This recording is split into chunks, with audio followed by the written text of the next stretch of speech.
G'day guys, you're back with MiracleMAX. Just helping a student here with a VY Commodore 3.8 litre engine. He has some hard starting issues, but also there appears to be some discrepancies with regard to pressure.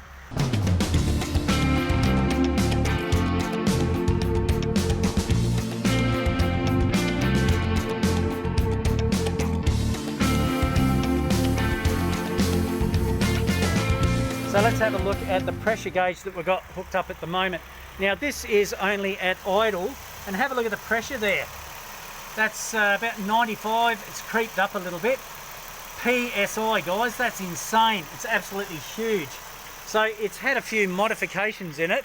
Shall we get the owner to come over and discuss his modifications with us please? Come on, hurry up. You're dobbed in now mate. So what sort of modifications have you done so far? There's been some bigger injectors.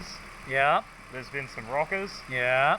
And it did have some other stuff to keep up with that has now been removed. What were the injectors off?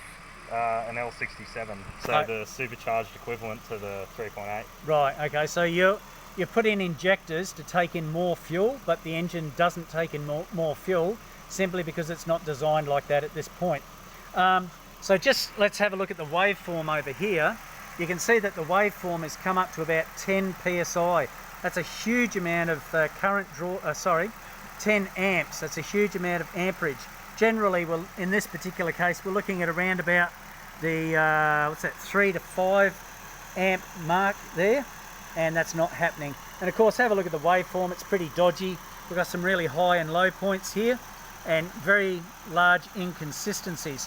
What I'm going to suggest to the owner is that the pressure regulator get replaced at the moment, and just see how that goes. He was going to stick it in anyway. There could be other reasons, of course, but not explaining the extremely high pressure that he's running at the moment.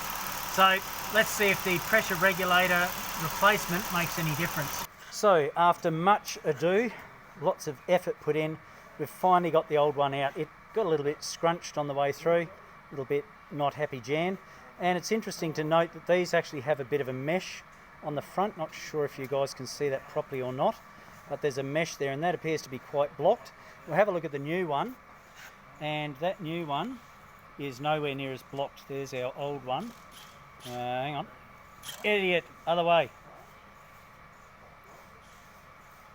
Idiot Stimpy. Alright, goes that way. Right, so this one here is the old one and it's blocked. We're going to pop the new one in and have a look and see if our pressure is any different, as well as our waveform.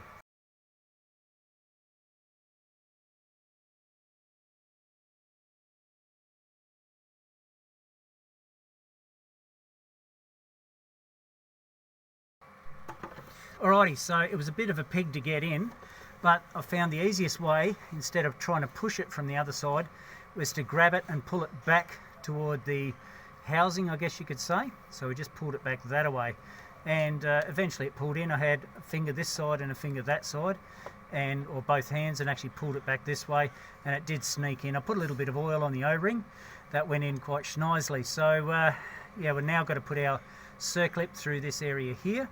Once that's in place, then the vacuum hose goes back on, etc, etc, etc. Alright, so we've now replaced it. We've got our circlip in place over there somewhere, and in a sec, hang on, there we go, we've now got our fuel pressure up. Now you can see that it's not overly high at the moment, and before we had it up to about 100 psi there, which was pretty damn scary. So now we'll get him to start it and just see what it does. We'll check the leaks, of course. Now that's still pretty high, but you can clearly see that it's not at 100, is it? There's your 100 before, not so much 100, okay? Now these do run generally about 420 kPa. These are usually up around here when the vacuum hose is pulled off the back of the regulator, and then they come down just a fraction. So it should be around about this area. This is a little bit high in my opinion, but hell, what would I know? What we'll do is pull off that vacuum hose now and just see how far it comes up in comparison. Should just come up a smidge. And there we go, it's come up a smidge.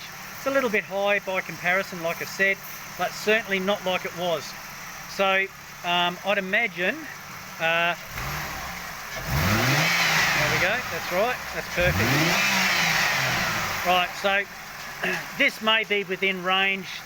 He has modified a few things as we've discussed, but at the same time, it's certainly better than it was. So we'll turn that off now and see what our pressure is when it's static.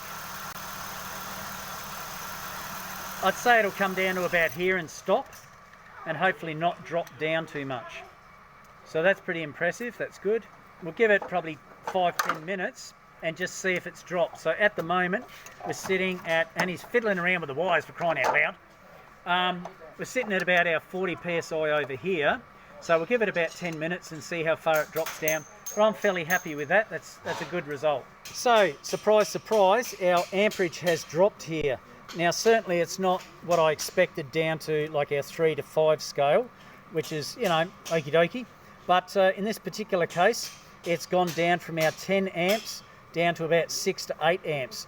The reason being is, of course, that the pressure is not as high, the pump is not working as high, therefore the current is not going as high as well. Now, I'm sure that the waveform hasn't really changed much in its construction. We'll just stop it there for a sec. It's looking a little bit more even, but certainly we've got some dodgy spots in it in several places. This one in particular is a bit of a concern, but in comparison to what we saw before, it appears to be a little bit better. But like I said, this waveform isn't really going to change. It's to do with the commutator itself. So this is a commutator out of a fuel pump. This is an actual fuel pump that's been cut down.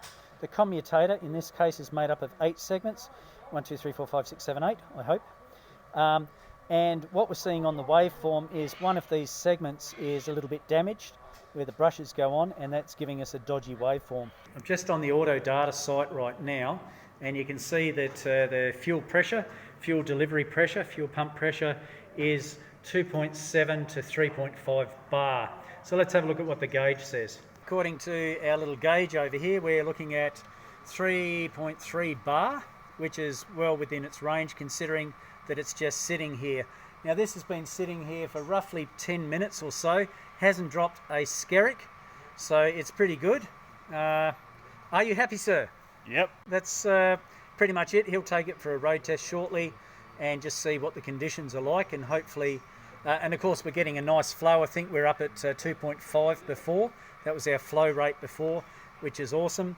And everything's gone together nicely, so we'll see after the road test what it's like.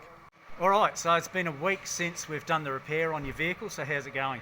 Oh, not too bad. Better fuel economy, hasn't really played up that much. Good, good. Yep. So that was the answer. That was the major problem, that pressure regulator. Yep. Excellent, no worries. Alright guys, thanks for joining us. If you haven't already, please subscribe to the channel, give it a like, feel free to comment down below. And of course, don't forget about that notification bell. You don't want to miss any future videos. So until next time guys, this is MiracleMAX signing off. I will catch you later. See you later.